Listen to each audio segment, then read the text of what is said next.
Welcome to the Being Known podcast with my friend, Dr. Curt Thompson, and my friend, Pepper Sweeney, where we discover and explore what it means to be truly known. And Curt, this week we're going to be talking about the domain of memory. And as I was thinking about memory this week and the things that I understand about it, my memory was drawn to a friend of mine who in this past year passed away. You've met Chris before, and we were really good friends, and it was very sudden and unexpected that he passed away. And I was sitting and thinking about all of the things the little adventures that we went on, and just the time that we spent together, and I knew that I wasn't remembering everything. And so I stumbled upon our text thread that went back to, for some reason it stops at like 2016. So I know it went further back than that. I guess those memories are kind of lost, but I kind of went through this text thread, and it was like a journey through our relationship. Wow. It was, I cried at points and laughed really hard at points. He was a president of a bank, but he and his wife Eleni had a nonprofit locally here in town that fed and clothed and underprivileged, and he had asked myself and another friend of ours, Dan, if we would help him make a video for his nonprofit, to which we both said yes before we knew what we were getting into. And Chris had this idea of taking Breaking Bad, the series, and turning it into Serving Bad, right? Oh, God. So the next thing I know, I'm in a hazmat suit in a mobile home with Chris and Dan doing this Serving Bad videos for and just there were pictures of that in there, and there were just conversations, and we walked one winter once a week, no matter how cold it was. We met first thing in the morning, and we would go into Starbucks and get a coffee, and before we got around the block, the coffee was already cold. That's how cold it was, but it wouldn't stop us. And just all the fun things, and that those texts really helped me to remember the feelings and the specifics, and the pictures helped, and it was a really great thing to have. I was really happy that I had that. So Curt, I'm wondering if that is what our memories are like. Is it like this text thread that holds these things that we can draw from, and then help us to have these experiences where we can recall what happened? Right. Well, first of all, it's just a beautiful story of how we are able to somehow magically in our mind return, even with the help of a device. With the help of a device, the device can prompt things in our mind that correlates with what we're reading in the text thread. And I'm now not just remembering words from the text. That text thread activates images and sensations. And I can go back and I remember being on the sidewalk with my frozen coffee from Starbucks with my friend as we're walking around in this cold winter. We're able to do this, which of course, if you just give it, just a moment's thought, like the whole endeavor of remembering is a rather fantastic thing that the mind is able to do. And you've given one really beautiful example of how that works. We, first of all, tune and turn our attention to something that we want to say that we remember. And then we draw that from our memory bank that we say, and we bring it forward into the present moment when we're having that experience. But even as we're having that experience in the present moment, it still feels like I was back there with Chris having coffee at Starbucks many, many months ago. Amazing. Yeah. I don't feel like I'm in 2021. I feel like I'm in, 2017, 2015, somewhere else in the past. And so one of the things that it's important for us to recognize that when we say like, well, memory, like what is it exactly? And there are some helpful things, I think, for us to describe how it works from a neuroscience standpoint. Is it just the recollection of past events? And are there different forms of memory? And how does that work? And does it matter that we know what those things are? When we talk about it from an interpersonal neurobiological perspective, there's this interesting way of thinking about how the brain works. And that is that we are doing things all the time that our brain is in some way, shape, or form paying attention to and encoding so that we can then go back and retrieve it at a later time. In fact, one of the things that's important to say about memory is that there's nothing that we do in the world going forward, whether it's eating my supper, whether it's tying my shoes, driving my car, taking a test, there's nothing that I do that does not involve memory. There's nothing that I do in the future that is not actually a function of some element of a remembered event. And another thing that is important then to pay attention to is that in order, and we'll get to these different kinds of memory and how we encode them and why the different kinds that we're going to talk about today are so important and why they're important for us to know the difference about them, is that our attention, what we pay attention to, is so crucially important, because we like to say that what we pay attention to, we remember, and what we remember becomes our anticipated future. The biblical narrative is replete with God's admonition for the Hebrews as they left Egypt to remember. Remember, remember, remember. In the day that you enter the promised land, remember the Lord your God, for in the day that you do not, surely you will perish. This notion that remembering goodness and beauty is not just something that's going to happen on its own. We have to actively pay attention to it. And we pay attention to things, as we'll see later, that are emotionally salient, emotionally evocative, like emotionally important to us. And so as you're describing that story with your friend Chris, what's so interesting is that as you're describing it, and having met Chris, as you're describing it, like, it's not hard for me to imagine being with the two of you. So here you have a memory and you're conveying it to me. And I'm now creating these same image. I'm creating images in my head, whereby which your memory of beauty and goodness in that relationship, a relationship in which you were also deeply known by each other, that evokes in me this warmth and this beauty and this goodness that I now remember because of the way you're telling this story. And so we know then that, memory from a neurobiological standpoint has a lot to do with the way neurons fire. We can just say that much. That it's not just an accumulation of events, that in the brain, when I'm remembering something, if I'm having a conversation with you, I'm having that coffee with Chris, my brain is firing in such a way that all the things that are recording that particular event in all the different ways that my brain is recording it are stored. And if I go back later that day and I'm just like, man, that was just such a great time walking with Chris in 0 degrees weather, right? It was just such a great time. You're reactivating those same neurons again. And the more I remember, the more I turn my attention to it, the more I activate those memories again, again, and again. And so from a neuroscience standpoint, we would say that memory, this is for all of you who are listening, like, memory is that probability with which neurons will fire together in predictable patterns. Now that sounds like a mouthful. Memory isn't, like what I had for dinner last night. It's not where I went on vacation.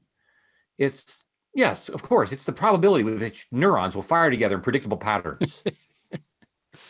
But the reason that we emphasize this is that we become, in our anticipated future, those things that we actively and purposefully pay attention to and that we encode. And this is true of all those things in our lives that are beautiful, but it's also equally true that these things, this memory lays itself down when we have trauma, when we have pain, when we have brokenness.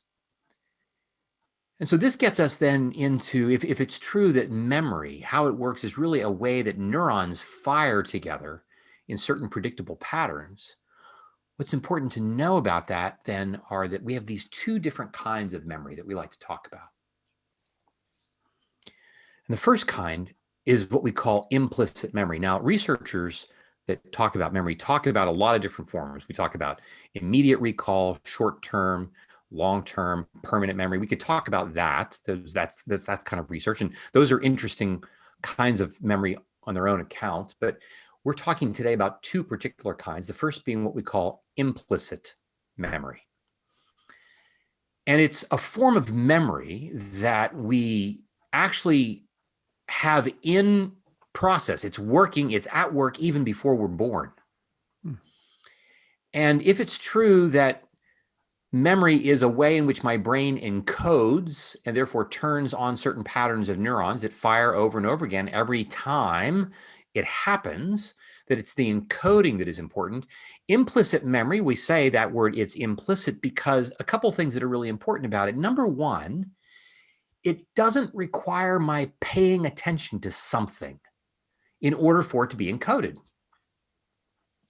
We'll get to explicit memory in just a moment and why paying attention is important, but there are certain ways in which I remember things that I don't actually have to actively pay attention to it in order for it to become encoded. So this form of memory, this way our brain works, is active before birth.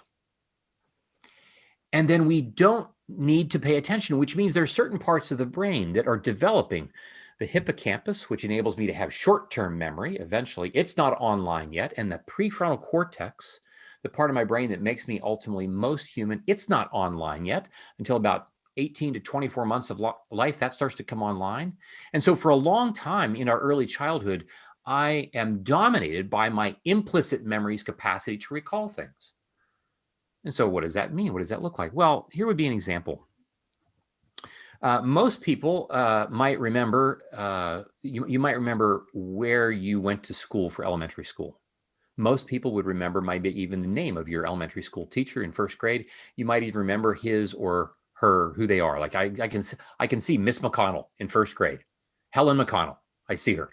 I see her putting on the little yellow can in the front, a little coffee can. Discipline. Can you imagine? If you're in trouble, you sit on a small coffee can in front of the class, at the front of this, or the front of the class, for for what felt like a lifetime. It probably probably like 10 minutes.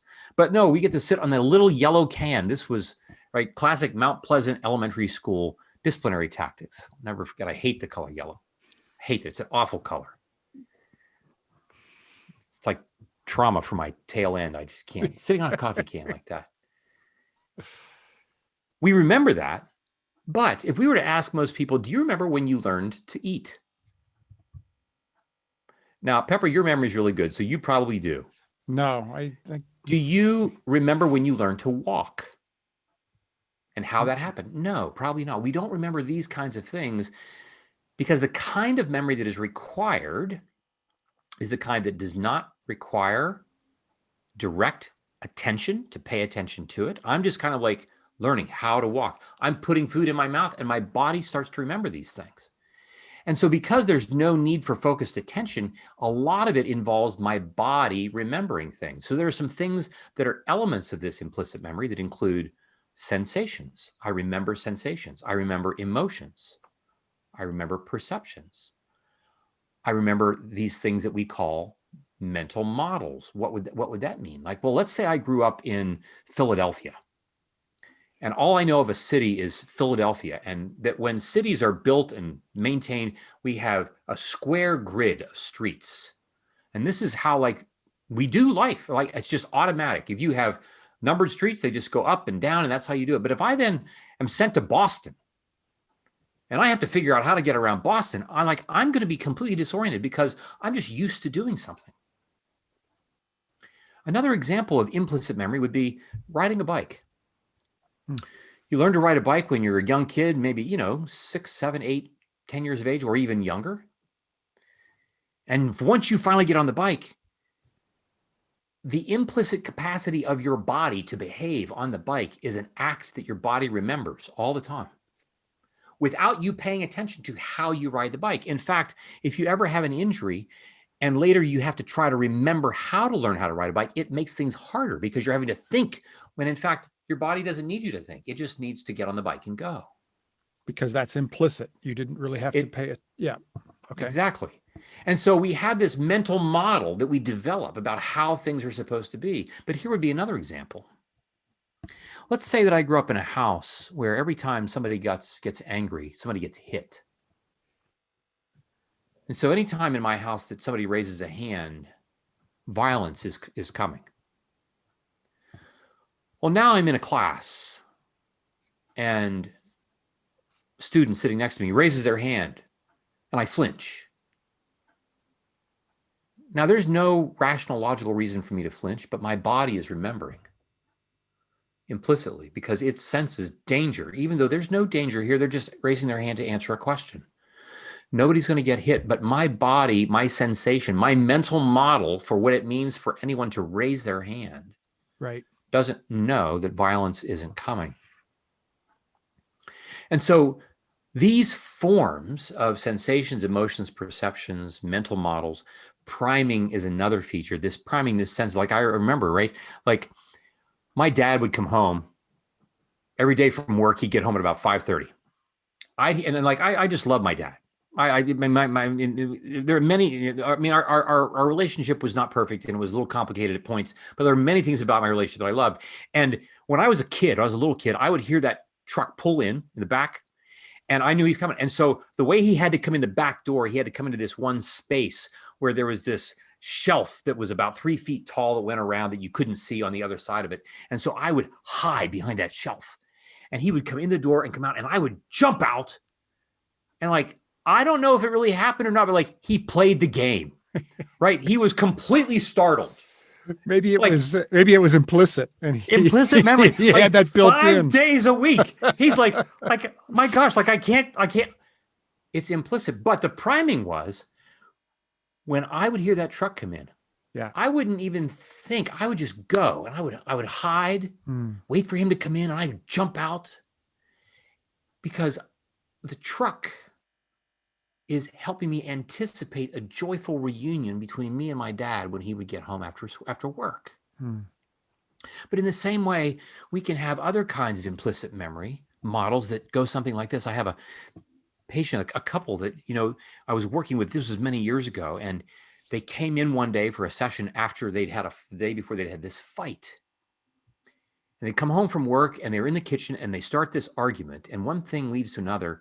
And Brad is his name, and he leaves the fight. He just leaves the kitchen. He goes out and gets in his car and takes off, starts driving around the neighborhood. His wife, she's calling him on his cell phone. He won't answer the cell phone, which of course is, I would just say to, none of us out here really think that this is a good tactic, right? Just in case you want to know, you heard it here. Like leaving the scene of a fight is, and taking your cell phone and then not answering it. It's not good karma. Pearls of wisdom. Pearls, yes, right. They're dropping here, folks. They are. Yes. And when I talk with him the next day, when I ask him, Brad, so tell me, what was your experience and what was that like and what prompted you to leave? Well, he would say, he did say, I didn't want to do something. I didn't want to say something that I was going to regret. And I thought I was going to regret something. And, in addition, when she gets kind of fired up, like, this does not end well. And I didn't really want to be around when it didn't end well. So I left. Here's what Brad didn't say. Brad didn't say, I think I was having an implicit memory of what it was like when I was 10 years old and my alcoholic dad would come home in a rage. And the only thing I knew that I could do to escape the impending carnage was to get on my bike and ride. And ride he would. And then when he got to be 16, when the rage came, he got in his car and took off. And so for Brad, he wasn't just leaving an argument with his wife. He was remembering by his very action. His very action was a memory. It was an embodied remembrance without him even paying attention to the fact that even though he's fighting with his wife, it's his father who's actually standing behind her in the kitchen. And what's beautiful about being able to then talk about this and bring this implicit memory forward is that he's able to recognize that what he's sensing and imaging and feeling and perceiving and the model that primes him and prompts him and his behavior isn't just this automatic thing over which he has no control. He can begin to link this to his real story in the past in order to make it explicit, which leads us to our next form of memory. Explicit memory. Before we go to explicit memory, I have a question. So you talked about the student in the classroom who, anytime there was anger, someone raised their hand, someone was going to get hit. He flinched, right? Right. You talk about the guy who, when he was little, took off and rode around in circles on his bike to escape the anger of his father. Then when his wife gets mad at him years later, he's taken off in the car doing the same thing, right? That's right. Okay. But when you flinch, you probably don't know what you're flinching about, right? You don't necessarily. That's exactly right. know. And you don't know. You don't know. And no. so it just takes what, therapy, or it takes, like, how do you it takes lots attention of therapy, this Pepper. In a way? Well, I need lots. Lots of therapy. I know that's where you're going. It's lots of therapy. And for you more than for most. But so as you're telling the story, we know what's happening because you're telling it from the outside and you're explaining to us what's happening. But if you're in that, right. Right. So one of the things that we did with Brad was to say, let's pause for a second. When have you ever felt like this, the way you were feeling with your wife before? Well, the last time we had a fight. Okay. Do you feel that when you were 20? You ever have an experience when you were 20? Yeah. What about when you were 18? What about when you were 15? When's the first time you remember having that experience? As we'll talk about in our next episode, when we talk about narrative, like, nobody was there in the home to ask Brad, what's it like for you when Dad comes home? Right. And rage is following him in his wake. And because no one asks him, no one is able to direct his attention to the events that are taking place in order for the events themselves to be encoded. All that he's left with is what his brain is encoding, that amounts to the emotion and the feeling and so forth. So I tell people it's kind of like this. You go to your child's elementary school play production and you're going to videotape this on your phone. We used to have video recorders. Right. But your video, and when your child is on the stage, like, you are just, you hit your iPhone and you are zeroing in on your child, and that's what you're paying attention to. And while you're watching it, like, it's just your daughter that you're paying attention to. And it's great. And it's all done. And then you come back home and you pop that thing because you want to watch it on the television. And you start to watch this on the television, and suddenly you see to your right another child trip, fall, and roll off the stage. And you missed it. You missed it because you were paying attention to your daughter, as you rightly should have been. It's not like you shouldn't have missed it because you're paying attention to your daughter. Implicit memory is like the video camera. It doesn't miss these things. It encodes things that I'm not even paying attention to, that have emotional salience, that have this sense of sensation and emotion and perception. My body's like taking all this stuff in, because when we say something like, well, do you remember where you went for your anniversary last year? And you're like, yeah, I went to this particular restaurant. And you think, oh, I'm just having a memory of a homogeneous thing, one singular, I'm remembering my anniversary, as if that's what the brain is like. Again, it's that safety deposit box where I have a list of boxes where I keep my anniversaries, right? That's where I keep them. And I just go in the box and I pull out my anniversary, but that's not what the brain does. The brain, when it is encoding things that it's going to remember, it encodes my visual memory, my auditory memory, what I'm sensing in my body. It takes all these things in and it collates them and reprocesses them and then puts them in different places neurally throughout the brain. And so when I want to then go and find them, if that memory has been formed with intention and explicitly, I can bring all of that back together so that I can remember the feeling, the sensations, and the explicit nature of the time travel, which we'll talk about in just a second, the explicit nature of the time travel, and bring all that together in a coherent whole in my memory. Now, I think like I'm just having one memory, but the brain is bringing a gazillion number of different things together. In the same way that we'd say, yeah, I listened to Beethoven's Fifth Symphony last night. Well, you did, but what you really listened to was a collection of multiple instrumentalists over a period of time, and your brain is having to go lickety-split, putting in lots and lots and lots of different inputs. You didn't just listen to a single monolithic symphony. You listened to tons of things, a lot of which you're not even paying attention to or aware that you're encoding.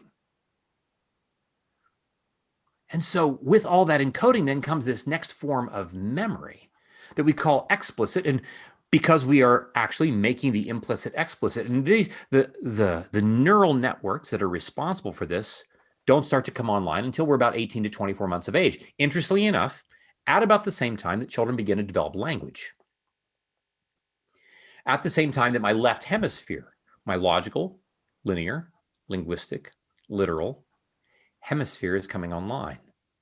And I give words to things that I'm paying attention to. So explicit memory depends upon the arrival of the prefrontal cortex. The prefrontal cortex comes online with all that it's able to do.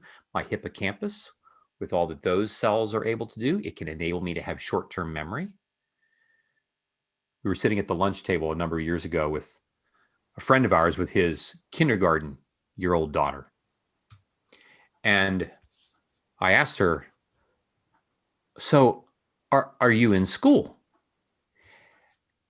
And of course, they're visiting with us because they're on spring break. They're from Philadelphia. They're visiting their spring break. And she said, no, I'm not in school. I'm like, oh, it's a literal sense. I'm not in school. I'm here. Right. I don't remember that, oh, yes, I'm in school. Right. I'm not in school. And in the same way, though, this kind of comes on little by little, fits and starts. And at some point, I start to have the viscerally felt sense that when I remember where I went for my anniversary dinner, I have the sense of what 1 year ago feels like compared to 1 week ago. It feels different because the neurons that are responsible for my perception of time travel are able to grade that so that I know that what I had for lunch today feels very different than what I even had for dinner last night. Not just in my awareness of the facts, but my awareness of the time travel that is required to differentiate them. This form of explicit memory, time travel, or what we call episodic memory, that there are different episodes of my life, begins to come on along with what we call factual memory. 3 times 2 is 6. The capital of Ohio is Columbus. These facts. But I'm bringing facts and time travel memory together with implicit memory. And most important is that in order for me to encode these things explicitly, I have to pay attention to them. And this is what can happen.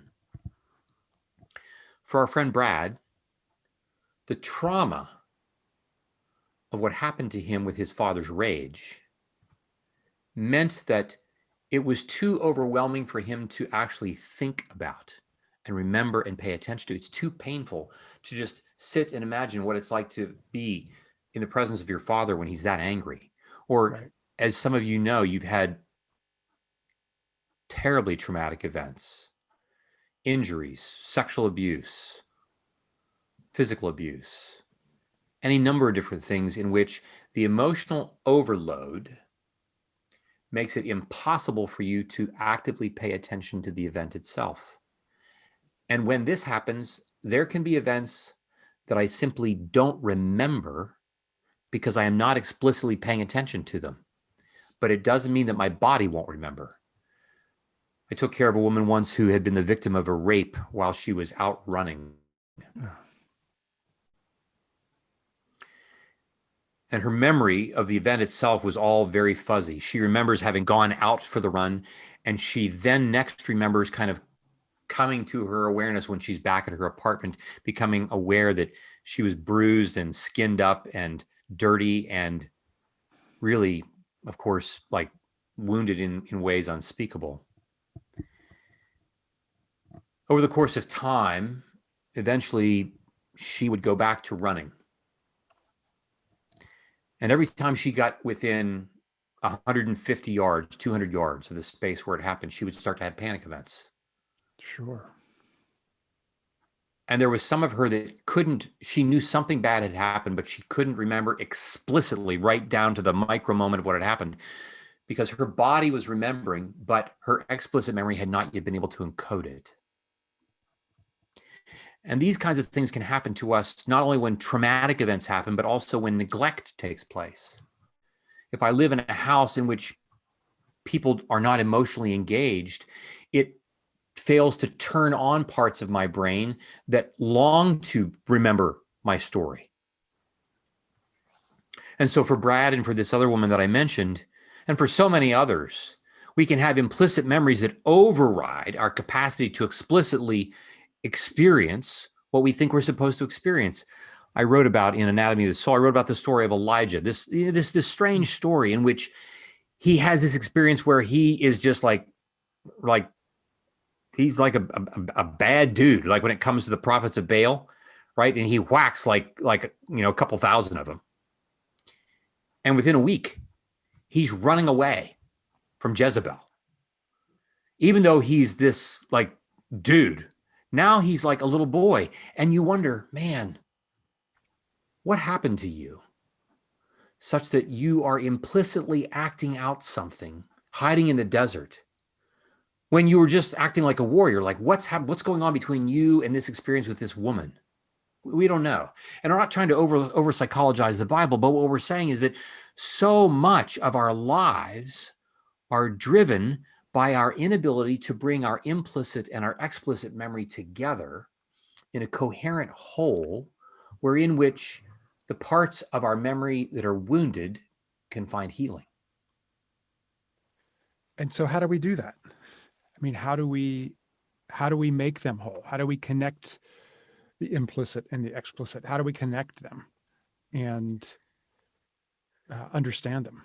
Right. Well, I think that, this is where we've talked that in this podcast. This is a podcast about being known, right? And we don't want to be known just for the sake of being known. We are being known as the function of being loved. And that process of being known means that we invite people to tell their stories, to tell as much of their story as they can. And for Brad, it was a matter of, he could tell me his story with his wife, but he had practiced not paying attention to the story that he had with his father. And so we're going to invite Brad to tell the story. And he could say, oh, yeah, my dad was an alcoholic. That's one way of telling it. But to invite Brad to say what it was like when he was 10 years old was not easy for Brad to do, because all the memory would start to come forward eventually. Like he would start to have some memory of what it was like to get close to being 10 years old. And sitting in my office with his wife, the heart rate comes back up, the sweat would come, the tears would come. And of course, his wife, she knows about the facts. She's known that his dad was an alcoholic, but she's never seen the 10-year-old boy until she saw him that day. And suddenly, her mercy, her compassion, because she recognizes it's not a 34-year-old man that she's married to who's running away from the argument. It's a 10-year-old boy who's scared for his life. But when we invite him to tell the story in a different environment, when we say, look, let's talk about your fear, let's bring your fear into this space. And, you all might, who are listening, you might have had experiences with psychotherapy and counseling in which you implement certain kinds of therapeutic intervention, EMDR and neurofeedback and, internal family systems. There's a range of different ways in which we intervene on people's behalf to help people tell their stories more truly, but not into a vacuum. No, right. We're telling our story to someone else who their very presence mean, you and I have talked about this, Pepper, about the things about our own stories that we've shared with one another, and the moments of healing that I've experienced in naming for you things about my life. Like, I can't, gosh, like I look up and you're still there. Yeah. And the fact that you're still there means that the implicit part of me that senses and feels the shame and the anguish is now being given a different, literally a different experience, because I'm being heard and known by someone else who changes that. And so that changes the encoding, right? So exactly, you're encoding the love and the understanding and those things, and it's got to help that trauma, right? It does. It does. Yeah. So much of our experience with faith is the same experience that the people of the Bible had.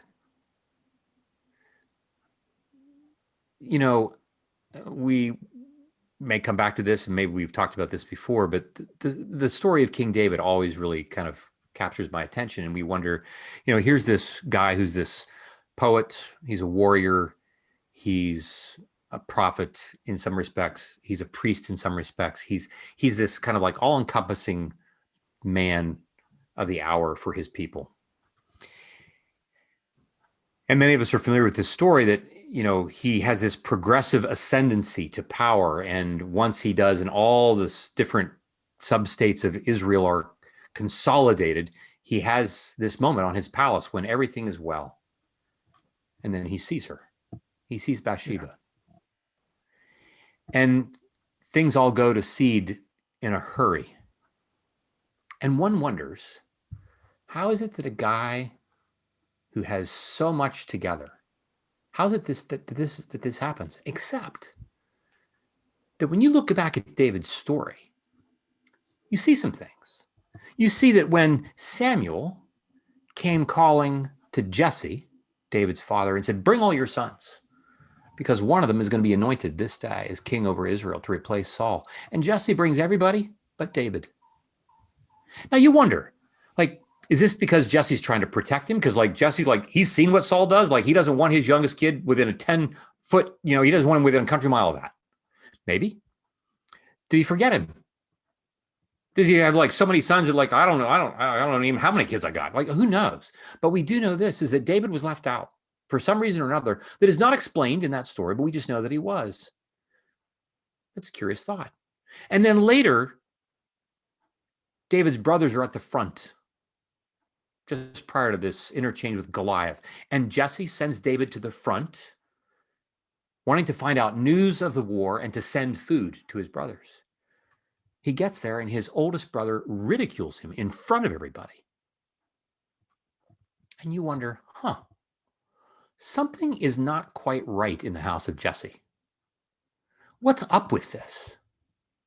Later, when David enters into the city after conquering all these foes, he brings the Ark of the Covenant into the city and he's dancing before the Lord. And his wife, who had fallen in love with him, Saul's daughter, publicly shames him. Now, I got to tell you, you got a cat who is as successful as a guy could be at that time and space. And yet you have a father who has a certain kind of relationship with you. You've got brothers that have a certain kind of relationship with you, and you have a wife who's willing to publicly scorn you. That is not an excuse, but it tells us something about what David is remembering, about what his longings are, about the part of his story that David didn't know he didn't know. All of that implicit stuff that comes rushing to the forefront when he sees Bathsheba, and suddenly there is beauty unfurled that can speak to my deepest longings. The longing that I wanted to be like included with my brothers. Like, you know, maybe I wasn't going to be chosen, but at least I'd be included. The longing to be like loved by my brothers. I didn't want to be ridiculed publicly. The longing to be loved by a woman, and that doesn't happen either. The longing not to have my father-in-law throwing a spear at me, then trying to kill me. This is a guy who knew trauma and had parts of it that were unresolved. And that trauma will separate our capacity to remember implicitly from our capacity to remember explicitly. And then we wonder, why we're having so much difficulty. And so the real key is how we create space to tell our stories such that we are paying attention to the part of the stories that are beautiful, not to not pay attention to the parts that are more painful, but to actually bring those so that we can avoid them, so that we can bury them. Because sometimes that's what we do. I have this painful memory. I don't want to remember that because it's too painful. But what we're really trying to do is to actually invite those painful things into the present moment in order for the explicit nature of what that painful event was to be given more robust truth-telling, such that the gospel, the love of Jesus, his gaze of joy and love and affection finds you even in those spaces where I want to run like hell. I don't want to tell Jesus about this particular part of my story. I don't want to remember that because that too easily reminds me that I'm not enough, that I'm broken, that there's something wrong with me. And so I'll just keep that hidden. When in fact, Jesus says, no, I want you to bring that.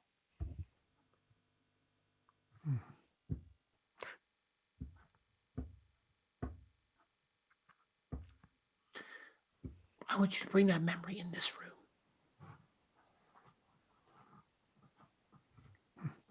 So that we can look at it. And we're going to tell a different story. You and me and your cloud of witnesses, we're going to tell a different story.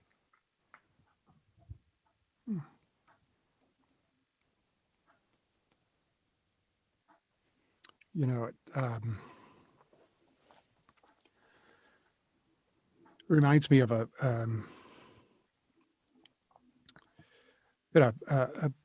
very dear friend and mentor, teacher, really somebody that impacted my life in a really big way. And some of you all might know who he is from his name. His name was Charles Nelson Riley. He was people would know him from all these game shows he was on and all this, but what the masses didn't know about him was that he was a brilliant director. He directed opera. He directed on Broadway. He was an amazing teacher and one of the most generous and really a genius in his field and a dear, dear friend. Curt, you know, I've told many stories. He's somebody that I actually hear in my head all the time. He taught me how to be a director. He taught me how to be an actor. It's amazing. I was just so blessed to have him in my life. And towards the end of his life, he had gotten real sick, and I went to visit him and had this amazing day. I mean, it was just, we were laughing and telling stories, and the actress Alice Ghostly came in to his house, and we sat there and reminisced about stories and talked on and on. And it was time for me to go, and I told him I had to leave. And as I was walking out the front door, he called me back in. He said, "Pepper, come back. And I went back in his room, and he just looked at me and he said, "I love you. I love you so much." And I left that day thinking it was going to be the last time that I saw him. I called my wife and I said, "I think I just saw Charles for the last time." I mean, that's how I think about a week had gone by, and Charles was still hanging on. And so I decided to go see him again. And I had a completely different experience on this trip. Charles, as wonderful of a human being that he was, there was also, he had some demons and some things that he battled. Alcohol was one of them. And he wanted me to make him a Manhattan on this day. And there's nothing I would have rather done. than to have made him a drink and just sat there and listened to him tell stories. And as I went out into the other room, the nurse was there and she said, he just had his medicine and he can't have that. You know, he's allowed to have one at 6:00 tonight, but not right now. He can't. And so I went in and I said, I can't make you a Manhattan, Charles, because the nurse said, and a switch went off. And he said very hurtful things to me, about my character, about all kinds of things. And I was shaken. I didn't know how to respond or what to say. And I just kind of said, I can't do it for you. And he kept it up. And finally I said, I have to leave. And I left. And that was the last time I saw him. Now, I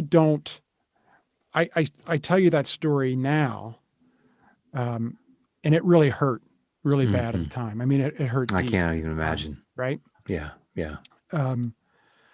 But I don't remember Charles. First of all, I don't think that was even him. That was other things within him that were causing him to say those things and do those things. But I don't choose to remember him in that moment at all. I mean, this is literally somebody that I think about at least weekly. The knowledge that he shared with me comes up in my work, and anecdotes that he said. He was so funny, and the joy and the humor and the wisdom and all of those things stack so high up. And this other event was really nothing. Right. But I had to kind of get over it. Right. I immediately called some mutual friends, and talked about it. And I think that was helpful, but yeah. Right. Yeah. Well, Pep, it's a powerful story, and I know that you all can resonate with this, and you have similar kinds of things experience, especially when we experience these kinds of unexpected, kind of blindsiding traumatic moments from the people in particular that we most trust, that we are most connected to, that we see as fathers and mothers and older brothers and older sisters and our best friends, people where we can become hurt. And implicitly, our implicit memory can have elements of those events lodged within us in such a way that because it's so painful, I don't pay attention to the memory itself explicitly, because it brings up the implicit nature of it. That's too difficult. And so I was really heartened to hear that you're able to talk with friends about this, because one of the things that we can do is that when we tell our stories and we bring forward the traumatic elements instead of hiding them, the part of our hearts and our implicit experience that has been wounded and that feels the pathos of this can be bathed in the compassion of the sight lines, the tone of voice, the eye contact, the body language of those who are hearing us and offering us empathy. And as such, we then find comfort. Our emotional experience of those very explicitly remembered moments begins to change. And when I experience your empathy about a story of trauma that I've had, I'm actually able to exhale a little bit more and can then imagine the perpetrator, in this case, Charles. I can imagine that person. I can imagine them differently. I can begin to see other parts of their life. I can see and understand what it was about them that causes them to behave as they do in that moment. And so the actual sharpness of the pain, of the shame, and the wounding that takes place begins to be overshadowed and overcome by my felt sense of comfort by my friends and my attuning to and thinking differently, now remembering, if you will. I'm going to remember it differently, remember it, not because the events have changed. I'm not changing history, but I am changing how I am making sense of history. And therefore I change my memory of it, because it includes now your ability to say, like, that's not who Charles was. But not because we're saying, well, that's not who he was, because the reality is, like, that is who he was, right? Because there was a part of him that showed up on that day. That was a part of him that could show up like that. But because of your being cared for by others, it allows you to actually heal the implicit part of your story and then tell a more robust, explicit part of your story that wraps itself around this. And you all have had the experience of, and we've had the experience of, having some encounter in which we want to feel loved by God, but there's been a lot of implicit association with God and God language and God talk and going to church and pastors and priests and this and that, that implicitly feels a lot more like me running away from my wife and my raging father than it does feel like a God who loves me. And so just because you say to me, or because I read in a text, Jesus loves you, like, that doesn't really make much difference if I can't feel it in my chest. My memory is not full or real. My love of God is not full until I've been fully known explicitly and implicitly in my embodied state. And so one of the things that we're talking about here, Pepper, is this notion of being known, of being fully loved, means that we then can bring integration of our implicit and explicit memory together so that both can be healed. And it leads then to creating beauty. So I like, as I hear you, like, anymore, like, I've heard you tell some of these stories about Charles, and I'm like, every time it's either like total laughter, or like to the point of tears, or just like amazing beauty. Like, there is this sense that, like, that's what I hear. And I think about how you've taken this particular painful story and continue to overlay it, not by ignoring what happened, but by actually drawing it into the space of healing. That I want all of us to know that we can have this happen for us, so that I'm creating beauty by actually bringing implicit and explicit memory together, so that I can imagine it in my future, so that when this kind of healing takes place, when I think about imagining Charles in the future, you see, I'm not just going to focus my attention on how he mistreated you on that last day. No, I'm going to say, oh my gosh, they had this amazingly beautiful relationship that was even able to weather a significant rupture because of the healing work that Pepper has done. And in that way, we go on to anticipate a future by the bringing together of my implicit and explicit memory in healing communities. I can anticipate a future that can have me thinking that even if rupture, even if trauma happens in the future, Jesus is coming for me. My friends are coming for me. I don't have to be afraid of my implicit memory getting lost, because somebody is coming for me and bringing my memory along for the ride. And in so doing, what I once thought would only be a shorn off, separated, isolated, buried past is brought into my present moment for the purpose of creating beauty in the now and in the future to come.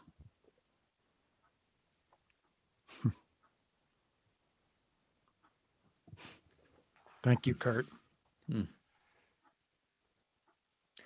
I've said this to you before, and we kid around about it. But I hear you tell the story, and it just makes me love you all the more and want to say, like, you're a beautiful man, and I really mean that. And I want you all to know that, like, you're a beautiful woman, you're a beautiful man, you're listening to this. And I want you to know that no amount of wounded, traumatized, implicit memory, of explicit memory, no amount of it is going to get in between you and the Jesus who's coming for you.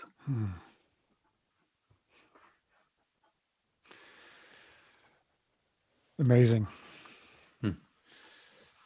Well, Curt, let's before we close, let's talk about what we can do this week to strengthen the integration of explicit and implicit memory. Right. Well, we're going to talk next week about writing your autobiography, which will tie back into what we're talking about today. But for today, I'm going to suggest that we try something. I'm going to suggest that you all think about finding in your home, finding access to 2 or 3, maybe even up to a dozen pictures of you when you were a child. Baby pictures, pictures of you when you're in elementary school, maybe even in middle and high school, but pictures of when you were a really young child. And I want you to get those pictures and I want you to look at them and I want you just to pay attention to what you remember when you're looking at these photos. Pay attention to what you sense and image and feel. Not just like, well, how old was I? But certainly that, but like, what were I feeling? And what was the story of going on at the time of that part of your life? And even in that picture. And then I want you to find one person that you can share that picture with and say, here's a story that I want to tell you about this little girl, about this little boy. And I want you, it could be a memory of great joy. It could be a memory of great sorrow. But I want you to pay attention to what you feel when you sense the other person receiving your memory of your picture. And allowing your listener's presence to open up windows and doors for seeing that little one in ways that perhaps you haven't yet even imagined. And we'll look forward to hearing about those stories when we're able in the future. For sure. Yeah. I look forward to doing that this week. Be on the lookout for some pictures of a young Pepper coming your way, Curt. And I'll tell you all about what I was feeling. Right there. There's a young Pepper, not quite yet ready to be picked off of that plant. It's just a young Pepper. Just a sprout. All right, Curt, thanks for this today. Appreciate you. Pepper, right on. My pleasure. Great to be with you. Love you. Love you. What impacted you, Amy?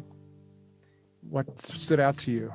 So there were 3 things really stood out to me. And one of them, just as you told the story about Charles, was the fact that the minute, your last interaction with him was so painful. And then you brought it to people that you knew could hold it with you. But it was pain that was the impetus that brought that, made you bring it to them. But then they didn't have to change the story. They changed it by listening. They didn't have to modify the story. They didn't have to deny that it was hurtful. Right. And so it's like the pressure comes off of the listener to fix it when they will actually fix it by listening and change it. Right. Yeah. Which if you were to ignore it and never bring it to them, that would never happen. What were you going to say, Curt or Pat? Well, I was just going to say, like, you're absolutely right. And not to mention the amount of energy, Pepper, that you're going to burn having to contain this story. And that energy then being unavailable to you to go on and create in ways that you would like to create.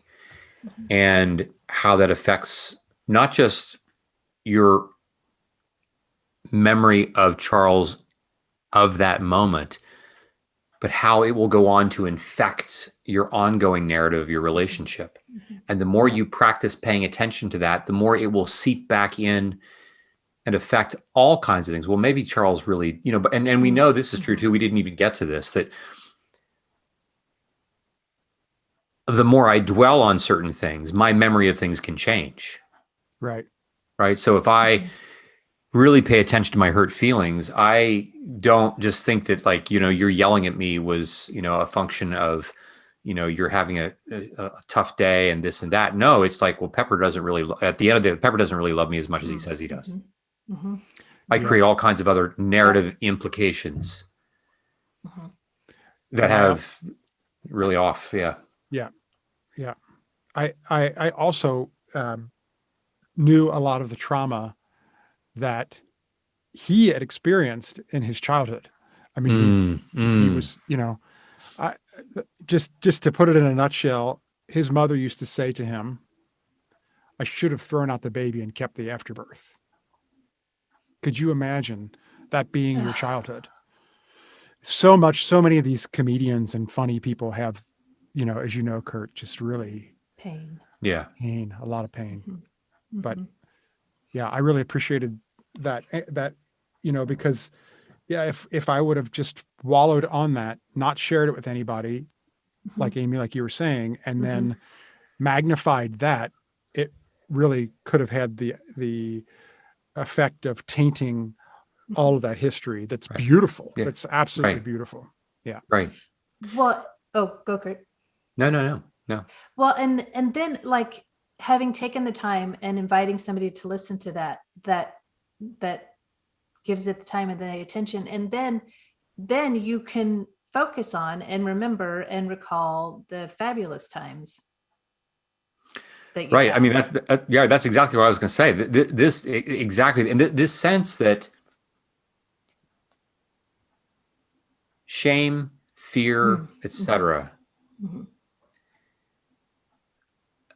The problem at the end of the day for me in having any of that is that I have it alone. The moment that I share it with you, it effectively changes the intensity of it. Right. Like, and it literally changes the kind of neurochemistry. It changes the physics of my brain. Just by sharing it. Right. Because like, it's like, it's like anything, like, if you have 100 pounds that somehow is having to sit on a 1 square inch piece of, area, like the pressure is immense. If you spread that out to a 1 foot piece of area, all the pressure is, it all changes. I mean, this is what we do. We help to dissipate this.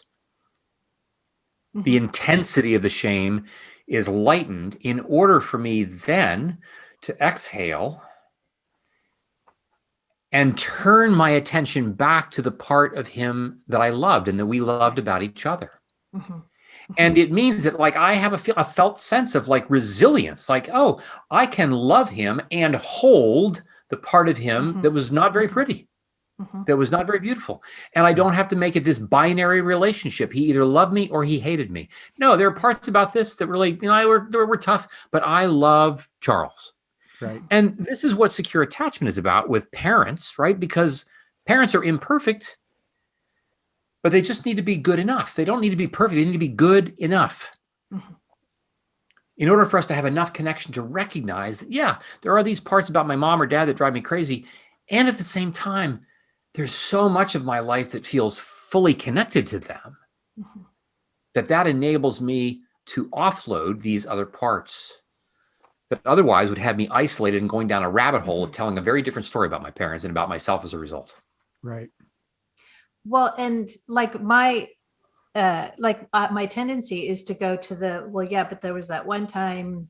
Yes. Like that's where I'll go. And you guys may know this. I love to keep a laughter log. Like even the little times where it's so funny that if you tell somebody else, it's not funny at all. But which happens a lot when you're telling us stuff from your life. Oh, thanks a lot. Yeah, I have to talk. Okay, but that was funny. But that was funny. That was really funny. But I have memories. Go. You need us to help you. Yeah. Okay. Okay. So I have memories with both of you guys that in my laughter log that are not funny to anybody else. But the act of that, and it's the whole what you pay attention to, you remember, and it'll become your anticipated future. Like I want to read those things. I want to remember those things. I want to laugh about them again with you guys because it builds that muscle. Because then when there is a rupture, then it's not binary. It is, it can hold all that, and then I have things that hold my attention that make me laugh. Right. Yeah. And it's not, I think I often think of these kinds of things as if like, if a rupture does happen, I'll just like, remember that, oh, Pepper loves me or Curt loves me. I'm just going to remember that somehow, like just the act of that. And that's not really what we're talking about. Right. What we're saying, like what you're describing, Amy, is like, if I'm going back to my laughter log and I am actively remembering this, what I am literally doing is that I am building a payload of neural networks that is similar to what happens when you do isolated joint exercises. That when you isolate the joint exercise to strengthen that, you're exercising the muscles on each side of the joint, you strengthen the joint. You're doing that kind of work with this log. You're literally creating a payload that is a physical thing of neurons, such that when the hurt might happen, if the rupture happens, that rupture is literally buffered by a measured payload of neural networks that literally by their physical mass outweigh the rupture. And this mass effect becomes the thing that we depend upon. In the same way that working out in the weight room develops a certain strengthening effect that we depend upon when we then have to go out and, you're on the lacrosse field or the football field or whatever is where there's going to be contact or basketball court and you have to be able to withstand the trauma of what you're going through. I just think that's a beautiful example that you're giving to everyone, that how that kind of practice really shores up our souls. Yeah. And you don't even really know why. I mean, you do, but Pep and I really don't really know why it works, but that it does work. Yeah. Okay. Then the last thing that stood out was with the example of the guy who would react if somebody rose their hand, like if they would. Yeah. And one of my favorite filters is if it's hysterical. Oh, and Pep said, well, what do you do when, like, how do you bring these together, or how do you know? If something is hysterical, it's often historical. And so all of us could know you say more? Say more about that. I love that. Yeah, I love when you talk about this. Yeah. We all know what it feels like to be hysterical or to be hijacked by emotion, or you're in a situation, somebody raises their hand and you want to take cover and you think that doesn't quite match. And so it's like, if it's hysterical, then that gives us a place to stop and think, okay, there might be some history to it. Right. So in that, like when Pep said, how do we bring these things together, or how do we know? It's like, okay, well, if there's some hysteria to what I'm feeling or my response, then I can take a look at that. Yeah. And all the more reason why, if I have a place with a people, with a person or persons, where I can take a look at that, I'm less fearful to take a look at it. Right. Without with judgment. practice over time. Right. Exactly. Without judgment. And, I was talking to somebody earlier today, who their work involves, kind of caring for a lot of, the millennials and Gen Xers and so forth, Gen Z and Gen 2.57. I don't Hebb's axiom. I don't know what the names are anymore. I don't know. But people who have increasingly become able to articulate their experience of kind of this disconnect within the church, this disconnection of talking about being loved. All the message doesn't really fit the feeling. And so, as we were saying, being in a community of believers who are able to articulate a welcome to the trauma that we all experience, a welcome to that hysteria, and say, we're going to welcome your hysteria because we believe it's historical. So We want to welcome it in order for us to remember the history that's related to this emotion that I'm having a hard time regulating. And that community then becomes this ballast for us, while at the same time creating the space for us to imagine a new story of beauty that's coming. It's good.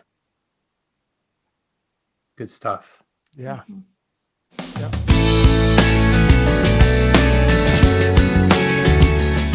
This podcast is produced by Curt Thompson, Pepper Sweeney, and myself, Amy Chella.